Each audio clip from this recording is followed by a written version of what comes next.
tolerance of plus minus 20%. So let's see some examples so that it becomes easy for us to understand how to calculate the color coding. So I will take for an example the color coding as black, red, then orange, and then golden. Okay, black, red, orange, golden. Now it has a 4 bands. Come to here. The last band is a tolerance, second last is a multiplier, then second digit, and then first digit. So accordingly I will consider over here the last one is a tolerance, then this one is multiplier, then this is the second digit, and this is the first digit. So for a first and second digit, so you have to see into digits column. For multiplier, you have to see it in a multipliers column, and for last tolerance, you have to see it in a tolerance column. Okay, so first start with number black. What is digit given for a black? It is 0. So I will simply put it here as a 0. For red it is given as 2. So for red this value is given as 2. Then orange, for orange it is given as, now don't see it into a digits column, see it into a multipliers column. Okay, see it into a multipliers column. So for orange, in front of orange, what I have written 10 raised to 3. So this is a multiplier. So the multiplier value is 10 raised to 3, comma. The tolerance of golden, it is plus minus 5%. So I will write here plus minus 5%. Okay, so what is the value? I have taken just an example. In a practical, black should not be the first color because it do not have any digit value. Okay, I have taken it for an calculation purpose only, so as to understand the concept clearly. Okay, then what should be the value? It is 2 into 10 raised to 3. So 2 into 10 raised to 3. For 10 raised to 3, I can put unit K. K is the standard SI unit, and the value of K, that is a kilogram, is equals to 10 raised to 3. Okay, we have here kilograms, grams, milligrams. So accordingly the SI units are provided for that. For milli it is 10 raised to minus 3. For kg it is 10 raised to plus 3. So 10 raised to, instead of 10 raised to plus 3, I will write here 2K. The unit is ohm. The unit for resistor is ohm. So the value of a resistor becomes 2 kilo ohm plus minus 5%. Okay, so value is 2 kilo ohm plus minus 5%. This is just an example. Let's see some another examples. The another example taken over here is a red, orange, golden. So the colors printed on the body of a resistors are red, orange, and golden. So as for the sequence, last band is a tolerance band, then a multiplier, then second digit, then first digit. Then put the value of red in a digits column, and it is 2. So 2. The value of orange is 10 raised to 3, and the tolerance for golden is 5%. So 10 raised to 3 means kilo. So 22 into 10 raised to 3, that is 22 kilo ohm plus minus 5% is the value for this given color code. Okay, let's see the another example. Brown, green, gray, silver, red. Now this is the example of 5 band register color coding. Okay, so as we have seen, the last one should be tolerance, then multiplier, then third digit, then second digit, and then first digit. Okay, this is the first digit, second digit, third digit, multiplier, and tolerance. Okay, so what is the value for brown in the column? See here, though there are 3 bands, though there are 3 colors of digits, for brown, for green, for gray, we have to see the digits column.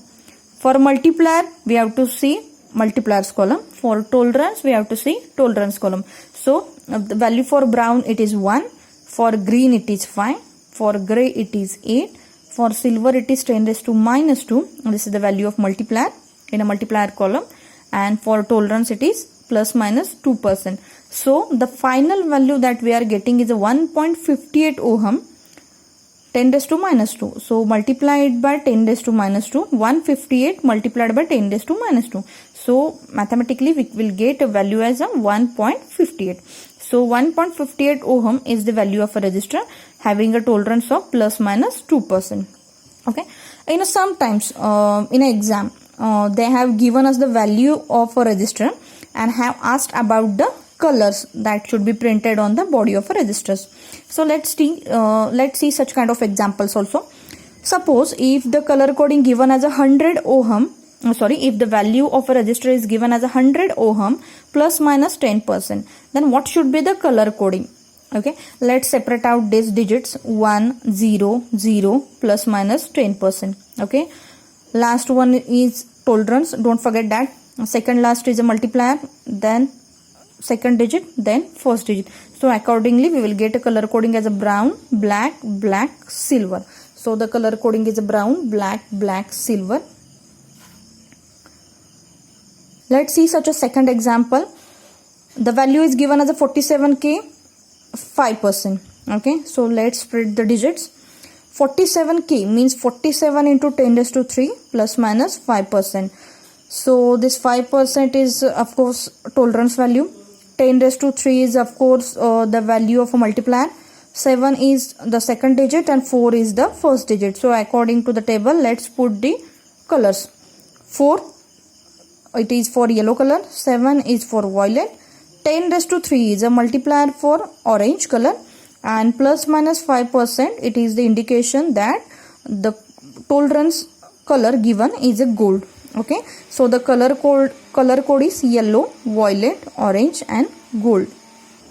Let's see the another important passive device, that is capacitor. This is the passive device which stores the electrical energy in an electric field, or it has the ability of storing the charge, and that ability is known as a capacitance. So capacitor is basically a device which stores a charge. Okay, so this is the simple construction of a capacitor. So there are two conducting plates. This is the conducting plate. This is the first conducting plate. As it is a 2D image, please try to understand. This is the first conducting plate, and in the same way parallelly we have placed another conducting plate. Okay, and in between these two conducting plate we have put a dielectric material. So what kind of dielectric material we can put? We can put as a paper, we can put simply air, we can put a mica, or lots of such a dielectric materials we can use. Okay, so these two are the leads for the connection. Okay, so these two lines which I have shown are the leads for the connection. Now this is the symbol. This is for a fixed capacitor. If I put an arrow, then it becomes a symbol for a variable capacitor. Okay, so the capacitance can be defined as the amount of charge required to develop 1 volt potential difference between its plates, and its unit is farad. So C is equals to Q upon V, where Q is the charge and V is the voltage. So let's see once again the definition. The capacitance can be defined as amount of charge required to develop 1 volt potential between these two plates. 1 volt potential difference between these two plates. Okay, the amount of charge required to develop a 1 volt potential difference between these two plates is nothing but our capacitance. Okay, so as we have seen the specification of resistors, let's see the specifications of capacitors also. Okay, so the first important specification of capacitor is ESR, that is equivalent series resistance. Okay, so let's define it. What is ESR? It is the mathematical construct expressed in ohms. It considers all the capacitor losses. Okay, the losses takes place at the body of capacitor. Okay, a high ESR causes a capacitor to dissipate more power. If the value of ESR is high, okay, the mathematical value of a ESR, if it is high, it is a mathematical term. If it is a high, then the capacitor dissipates more power. That means the loss is more in that case. A capacitor having low ESR is important in a high current, high performance applications. okay, because power loss is very much less in that case. And the example is power supplies, high current filter networks, etc. Then the second important parameter is a dielectric absorption. It is the inability of a capacitor. It's not an ability, it's inability of a capacitor to completely discharge to zero. That means capacitor can't discharge completely. Okay, the capacitor can't discharge completely. Suppose the capacitor is charged up to 5 volt. Okay, then it is necessary that it should discharge from 5 volt to 0 volt. Okay, but according to this specification, the capacitor is unable to discharge completely, and that parameter deals with dielectric absorption. Okay, the dielectric absorption reduces the capacitance value of a capacitor. Then the next parameter is the temperature coefficient. It is the specification that tells us how much the capacitance varies with the temperature. Okay, once again I will repeat, it is the specification that tells us how much the capacitance varies with the temperature. It may be expressed as the percentage variation in the value over the working range of temperature. The next important parameter is the capacitor leakage. So it is the amount of current, also voltage, that capacitor leaks after being charged up. Okay, so once the capacitor gets charged up, then how much amount of current it leaks, that's capacitor leakage. Though the capacitors are storage devices, they are not perfect charge retainers. So after they charge, they don't perfectly keep the voltage forever. Okay, then the next parameter is the insulation resistance. It is the measure of resistance of a capacitor to DC current flow through it under the steady state conditions. Once again I will repeat, it is the measure of resistance of a capacitor to DC current flow through it under steady state conditions. So the resistance of capacitor to DC current, it is the resistance of capacitor to the DC current flow through it. Okay, it signifies how well a capacitor can block DC signals. So basically in the next chapter we will see how capacitor can be used as a filter. The capacitor passes AC and it blocks DC. So we will see the application of capacitor as a filter in the next chapter. Now let's see for the classification of a capacitor. The capacitor is basically classified into two categories, fixed one and a variable one. Then the fixed one as a electrolytic and electrostatic.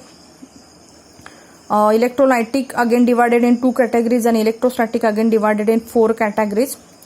Variable capacitor is again divided in four main categories, and the categories are depends upon which kind of dielectric material is used for its manufacturing. Okay, so electrolytic capacitor, in one line we'll see what's the electrolytic and electrostatic capacitors.